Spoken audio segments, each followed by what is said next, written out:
आज आप एक ही क्लास में इन महत्वपूर्ण 9 टॉपिकों पर आज चर्चा करेंगे। पहला टॉपिक हम चर्चा करेंगे नागरिकता संशोधन अधिनियम पे, दूसरा होगा भारत का नया मानचित्र, तीसरा होगा सुरक्षा परिषद के नए अस्थायी सदस्य, चौथा होगा भारत के प्रमुख रामसर साइट 2019 और 20 में बने हुए हैं, पांचवा होगा मिशन चंद्रयान 2 और छठा होगा भारत का नया संसद भवन, सातवां होगा राष्ट्रीय नागरिक रजिस्टर जिसे आप एनआरसी कहते हैं। आप बहुत बार सुना होगा आपने टीवी चैनलों पर भी कि लगातार विवाद हो रहा है। स्टैचू ऑफ यूनिटी आप जानते हैं गुजरात में, और जो कि सरदार वल्लभ भाई पटेल का विश्व का सबसे बड़ा, और 9वां आपका होगा भारत सरकार के आगामी लक्ष्य। भारत सरकार के आगामी लक्ष्य। आइए पहला चालू हम करते हैं कि नागरिकता संशोधन अधिनियम। नागरिकता संशोधन अधिनियम ये जीके, जीएस और करंट अफेयर्स ये तीनों में महत्वपूर्ण भूमिका निभाएगा। ये 9 चैप्टर इन तीनों में महत्वपूर्ण भूमिका निभाएंगे।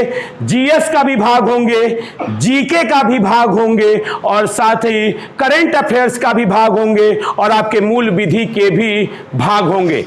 क्लियर है? आइए चलते हैं। पहला है नागरिकता संशोधन अधिनियम। नागरिकता संशोधन अधिनियम, याद रखिएगा नागरिकता संशोधन अधिनियम जो बिल है वह 2019 में, यानी जो ये सीएबी है, नागरिकता संशोधन अधिनियम जो संशोधन बिल है वह 2019 में लोकसभा में 9 दिसंबर 2019 को लाया गया। यानी लोकसभा में और राज्यसभा में आपसे पूछेगा, मैंने कहा ये जीएस, जीके, करंट अफेयर्स और मूल विधि के बहुत ही महत्वपूर्ण टॉपिक है। 9 दिसंबर 2019 लोकसभा में, 9 दिसंबर 2019 लोकसभा में और 11 दिसंबर 2019 राज्यसभा में पारित। 11 दिसंबर 2019 ये राज्यसभा में पारित। यानी यदि आपसे पूछता है सीएबी, पूछेगा, पूछता नहीं है, पूछेगा, आपसे पूछेगा कब लोकसभा में पारित किया गया, 9 दिसंबर 2019 को, और राज्यसभा में कब पारित किया गया, 11 दिसंबर 2019 को। क्लियर है? आगे देखेंगे कि भारतीय नागरिकता अधिनियम 1955 में संशोधन हुआ है। भारतीय नागरिकता अधिनियम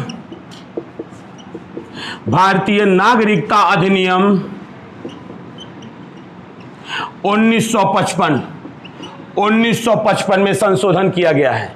भारतीय नागरिकता अधिनियम 1955 में इसमें संशोधन हुआ है। और साथ ही एक बात और याद रखिएगा, राष्ट्रपति ने कब अनुमोदन किया? राष्ट्रपति द्वारा अनुमोदन, यानी राष्ट्रपति ने कब इस विधेयक पर अपना हस्ताक्षर किया है? तो याद रखिएगा 12 दिसंबर 2019। तो 3-4 क्वेश्चन आपके पास चले गए कि लोकसभा में कब पारित, 9 दिसंबर 2019, राज्यसभा में कब पारित, 11 दिसंबर 2019, और ठीक अगले दिन राष्ट्रपति ने भी इसको अप्रूव कर दिया, यानी 12 दिसंबर 2019 को यह अधिनियम बन गया। क्लियर है? याद रखिएगा इस अधिनियम के द्वारा पाकिस्तान, अफगानिस्तान और बांग्लादेश, पाकिस्तान, अफगानिस्तान और बांग्लादेश, पाकिस्तान, अफगानिस्तान और बांग्लादेश, यानी 3 देशों के अल्पसंख्यक हिंदू, सिख, जैन, बौद्ध और ईसाई, हिंदू, सिख, बौद्ध,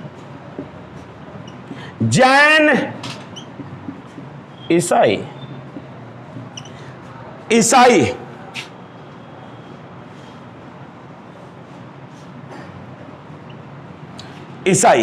यानी हिंदू, सिख, बौद्ध, जैन और ईसाई तथा पारसी नागरिकों को भारत की नागरिकता प्रदान की जाएगी।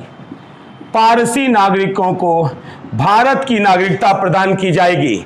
यानी पाकिस्तान, अफगानिस्तान और बांग्लादेश के ये हिंदू, सिख, बौद्ध, जैन, ईसाई और पारसी, ये जो अल्पसंख्यक हैं, इन्हें भारत की नागरिकता प्रदान की जाएगी। इन्हें भारत की नागरिकता प्रदान कर दी जाएगी। और याद रखिएगा, इनके लिए एक कंडीशन है कि ये 31 अगस्त 2014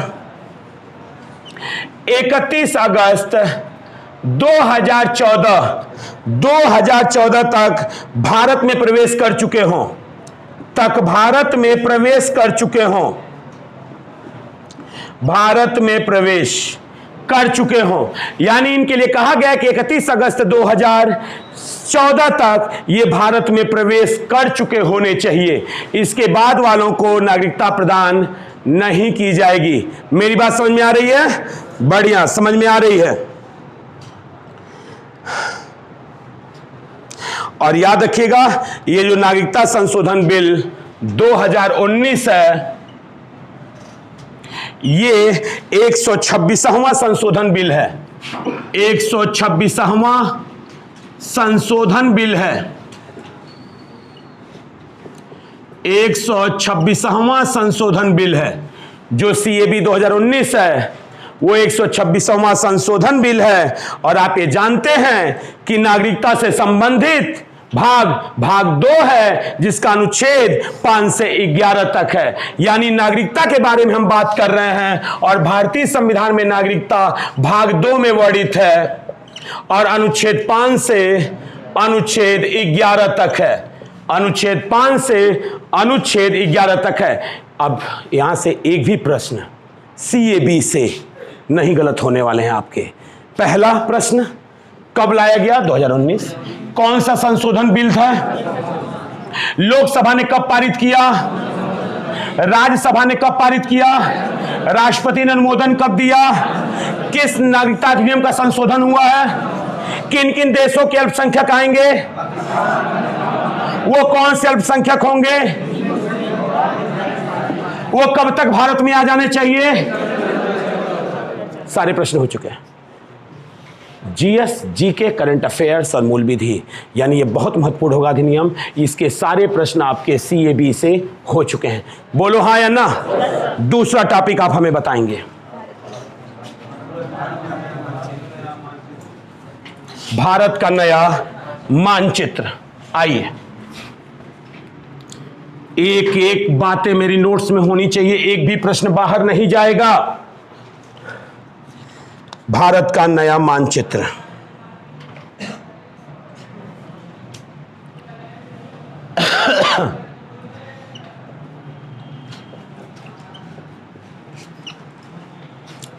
भारत का नया मानचित्र।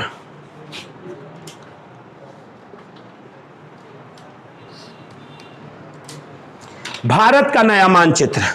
आइएगा, चूंकि ध्यान दीजिएगा कि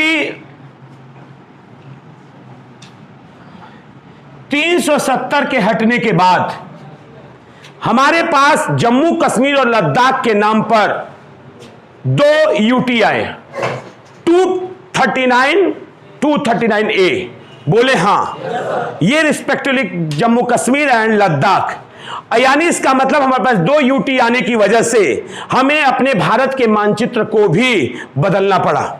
उसका मूल कारण क्या था भारत के मानचित्र के बदलने का? उसका मूल कारण इतना ही था, जैसे मैं आपसे अगर तब पूछता इनके बंटवारे के पहले, यानी इनके अलग होने के पहले, यानी इनके UT होने के पहले, कि पाकिस्तान से कौन कौन सा स्टेट भारत का टच करता है, तो आप कहते गुजरात, राजस्थान, पंजाब और जम्मू कश्मीर। लेकिन आज वर्तमान में लद्दाख को भी बोलना पड़ेगा। मेरी बात समझ रहे हैं? तो इसका मतलब है कि अब हमारे भारत के मानचित्र में क्या होगा? बदलाव होगा। हम देखते हैं कहां कहां बदलाव हुए हैं। जो भारत का नया मानचित्र लाया गया, वह नया मानचित्र 2 नवंबर 2019 को जारी। नया मानचित्र 2 नवंबर 2019 को जारी। 2 नवंबर 2019 को जारी किया गया। इसमें 28 राज्य और 9 केंद्र शासित प्रदेश दर्शाए गए। 28 राज्य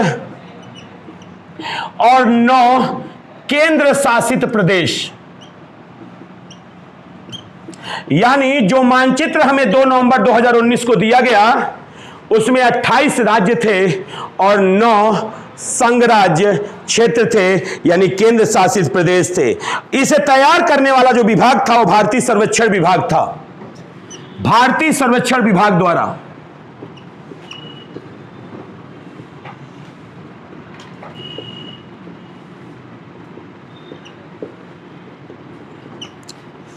भारतीय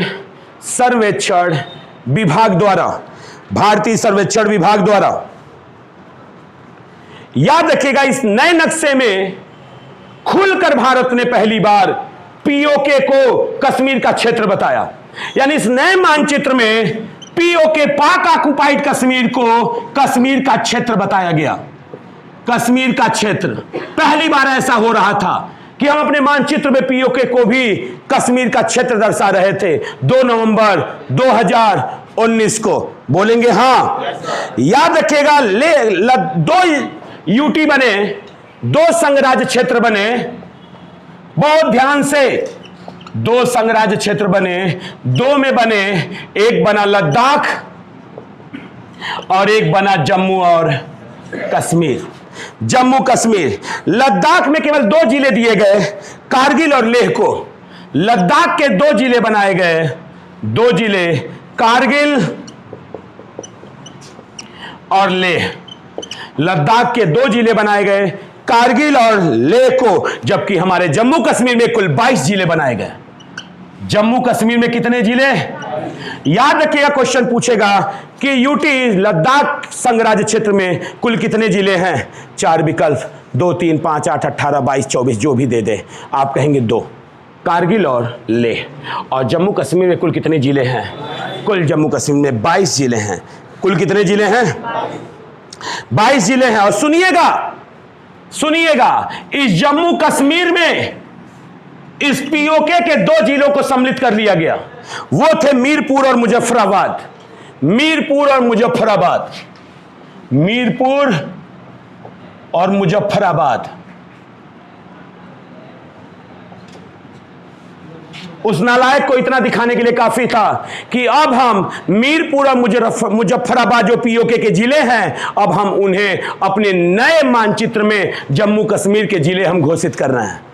जम्मू कश्मीर के जिले 22 हैं, मिलके हैं 22। क्लियर? उनका भी उसी में दूत है। बढ़िया किया, ले लिया। बोलो। अब मेरी बात ध्यान से सुनिएगा। अब एक बदलाव यहां किया गया, एक बदलाव यहां। जो 2 यूटी बने हुए थे, एक दादरा नागर हवेली और एक दमन दीव, इन दोनों को एक कर दिया गया। यानी दादरा नागर हवेली और दमन दीव, दादरा नागर हवेली जो 2 संघ राज्य क्षेत्र थे एवं दमन दीव, अब इनको मिला दिया गया। अब ये मिल के क्या हो गए? अब ये मिल के एक हो गए। अब ये मिल के क्या हो गए? एक हो गए। ये कब मिलाया गया इनको? 26 जनवरी 2020 को।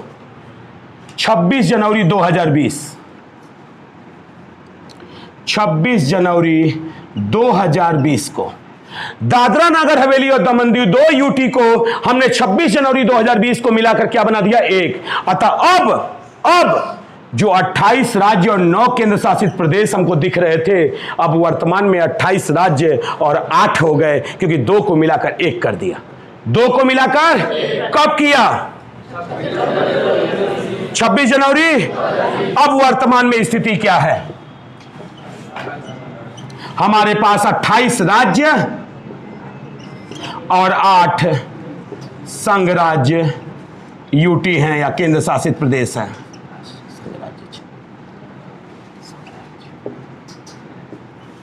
संघराज्य क्षेत्र, 28 राज्य और 8 संघराज्य क्षेत्र हैं। एक भी क्वेश्चन यहां से जाने वाला मानचित्र से नहीं है।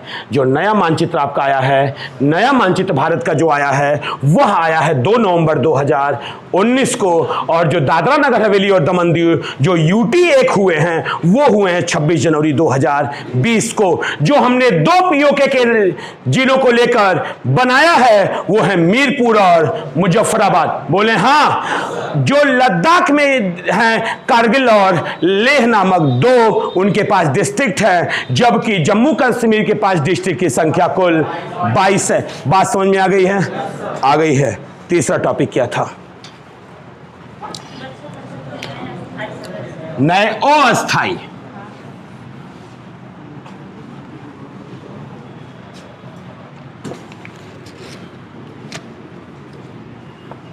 आज की क्लास को हल्के में ना उठाना। सुरक्षा परिषद के नए अस्थायी सदस्य,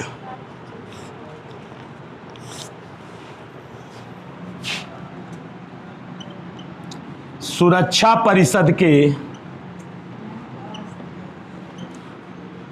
नए अस्थायी सदस्य, सुरक्षा परिषद के नए अस्थायी सदस्य। याद रखिएगा, ध्यान दीजिएगा। सुरक्षा परिषद के पास अस्थायी सदस्यों की संख्या 5 है। अस्थायी सदस्य कितने हैं? अस्थायी सदस्य 5 हैं। इनमें से कौन है जो पांचों के नाम गिनाने वाला है? हाथ ऊपर करें।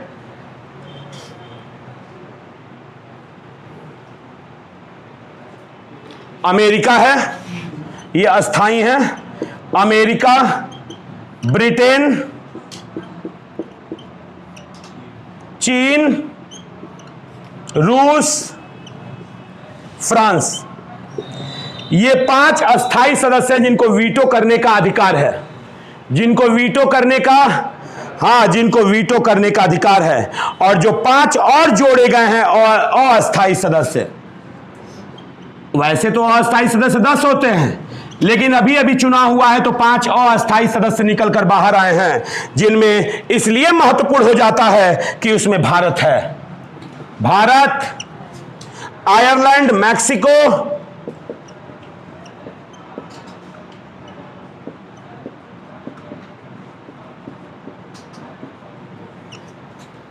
नॉर्वे, केन्या,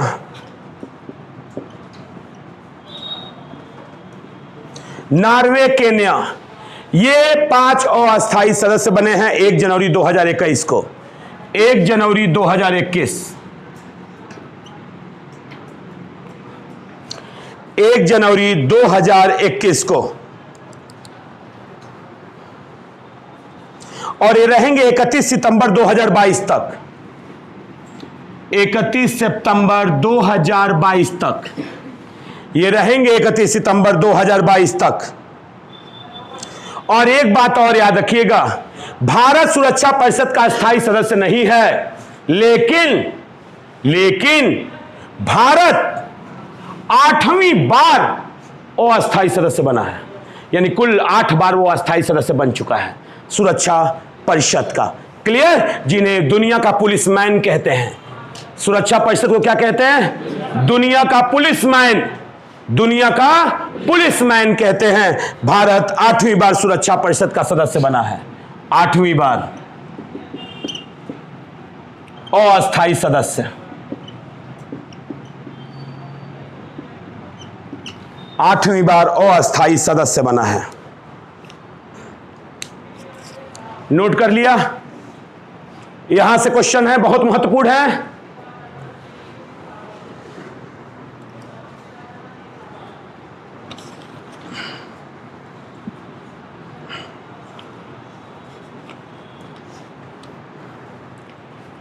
क्लियर है?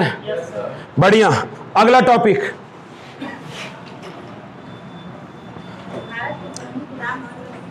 भारत के प्रमुख रामसर साइट, वो भी कौन? जो 2019 और 20 में बने हैं। ज्योग्राफी में हम 42 गिनाएंगे आपको, लेकिन करंट अफेयर्स के तहत और पूछे जाने प्रश्नों के तहत ये 2019-20 में भारत के प्रमुख रामसर साइट। भारत के प्रमुख रामसर साइट, और ये रामसर साइट 2019 और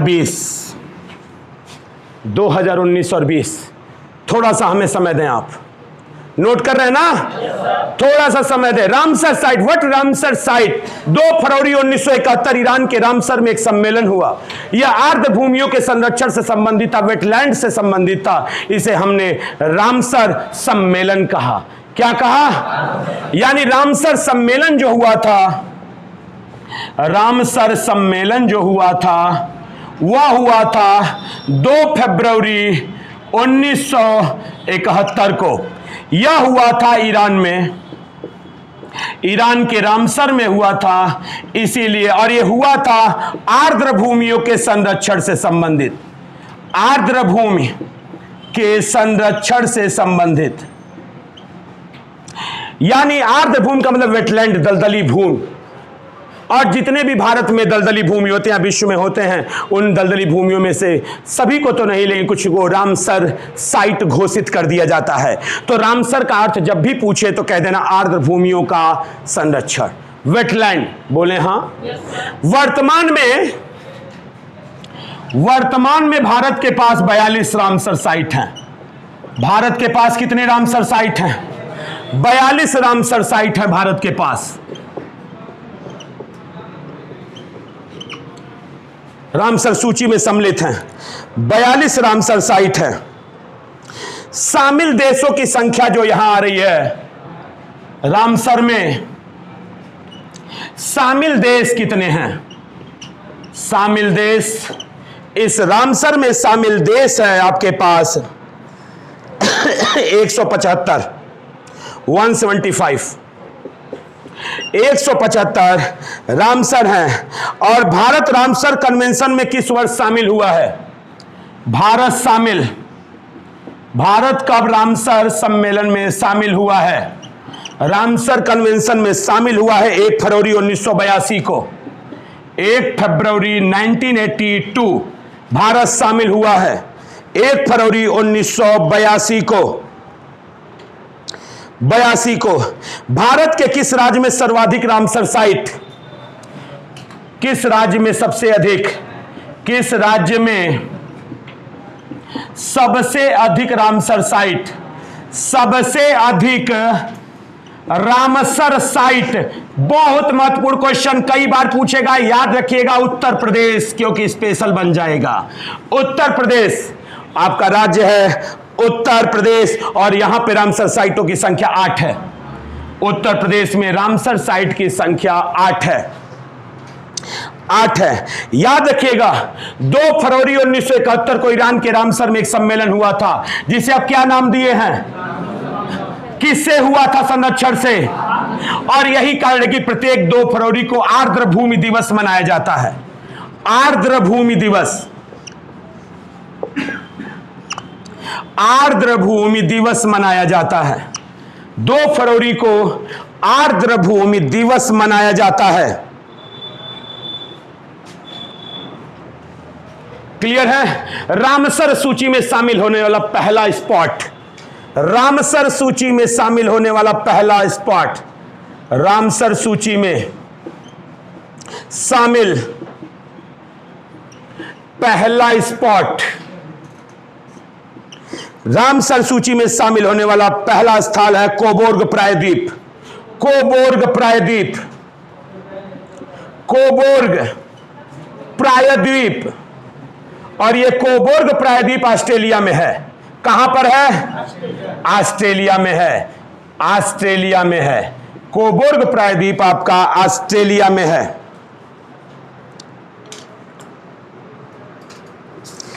भारत का एकमात्र कृत्रिम आर्द्र भूमि, भारत का एकमात्र, नोट कर लिए हैं? कर लिए हैं। भारत का एकमात्र कृत्रिम आर्द्र भूमि,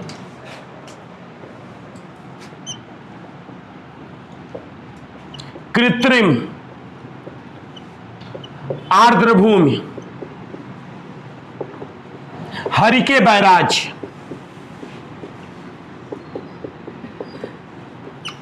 कृत्रिम आर्द्रभूमि है हरिके बैराज। भारत का सबसे बड़ा आर्द्रभूमि,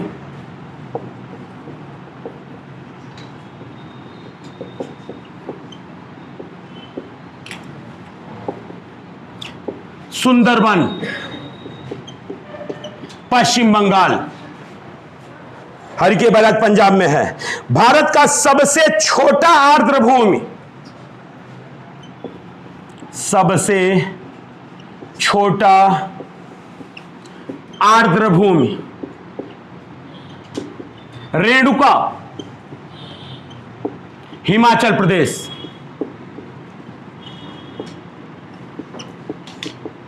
रेणुका, हिमाचल प्रदेश, सबसे छोटा रेणुका, हिमाचल प्रदेश। नोट कर रहे हैं? Yes sir. और याद रखिएगा, बहुत महत्वपूर्ण, मैंने आपसे कहा बहुत महत्वपूर्ण आज का टॉपिक आपने उठाया है। घर पे जाके तुरंत रिवीजन होना चाहिए इसका, देर नहीं।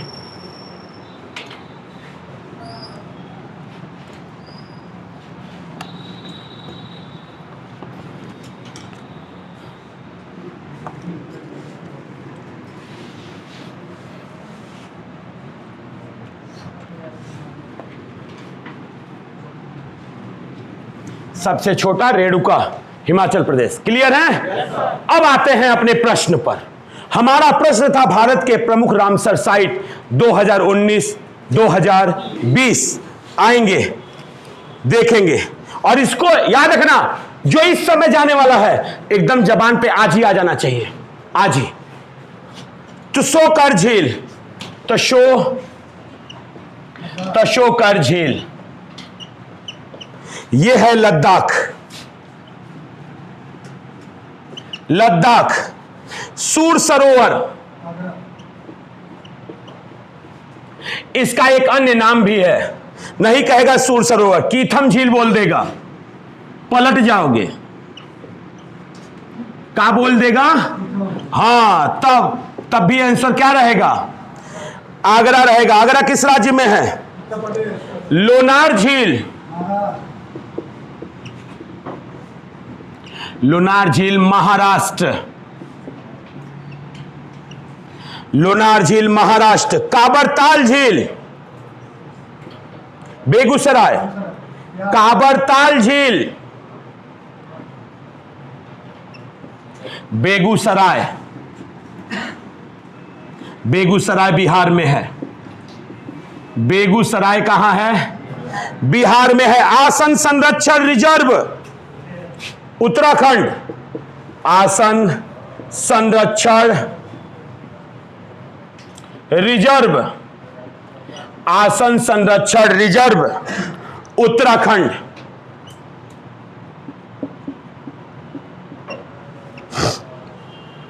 नांगल वन्य जीव अभयारण्य, नांगल वन्य जीव अभयारण्य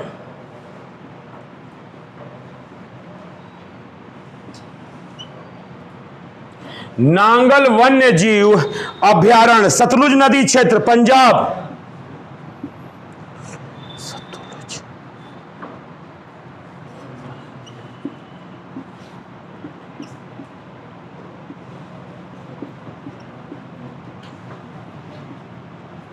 पंजाब।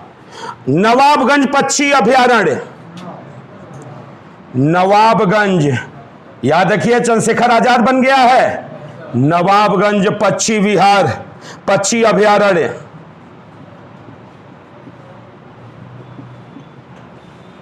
अभयारण्य उन्नाव, उन्नाव कहां है? उत्तर प्रदेश में है। पार्वती आरंगा पक्षी अभयारण्य,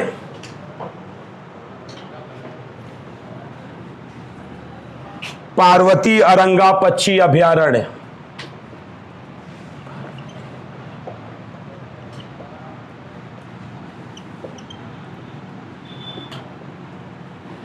पार्वती अरंगा पक्षी अभयारण्य। गोंडा, गोंडा कहां है? उत्तर प्रदेश में है। अगला समान पक्षी अभयारण्य,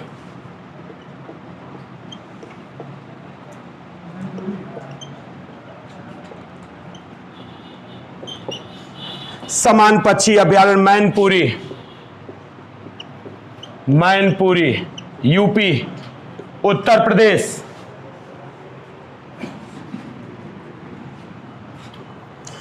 अगला समसपुर पक्षी अभयारण्य,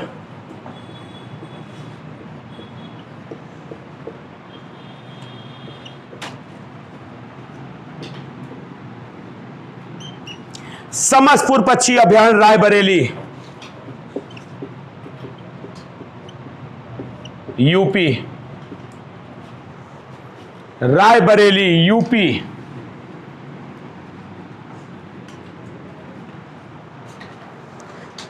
सैंडी पक्षी अभयारण्य,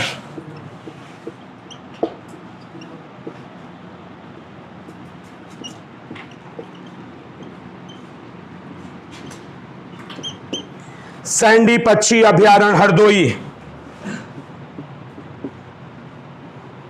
यूपी। सरसई नावर झील, सरसई नावर झील, सरसई नावर झील इटावा यूपी। नंदूर मध्य पक्षी अभयारण्य, नंदूर मध्य पक्षी अभयारण्य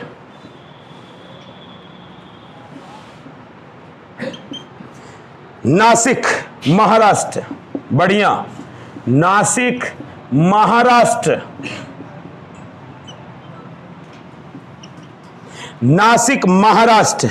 केशवपुरा मियां समुदाय आरक्षित गुरदासपुर पंजाब, केशवपुरा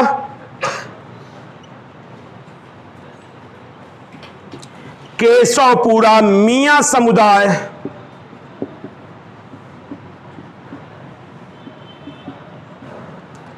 आरक्षित गुरदासपुर, गुरदासपुर पंजाब, गुरदासपुर पंजाब, गुरदासपुर पंजाब। और लास्ट है व्यास संरक्षण रिजर्व पंजाब, व्यास संरक्षण रिजर्व।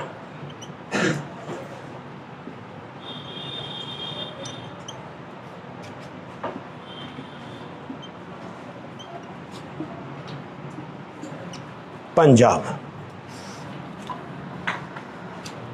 पंजाब नोट कर लिया? ये रहे 2019-20 के भारत के प्रमुख रामसर साइट, भारत के प्रमुख रामसर साइट। याद रखिएगा आज आप सबसे महत्वपूर्ण चैप्टर पे थे, क्लियर? और बाकी कितने बच गए अब? उनको कल देख लिया जाएगा, कल उनको कंप्लीट कर लिया जाएगा, ठीक है? चलिए बहुत बहुत धन्यवाद।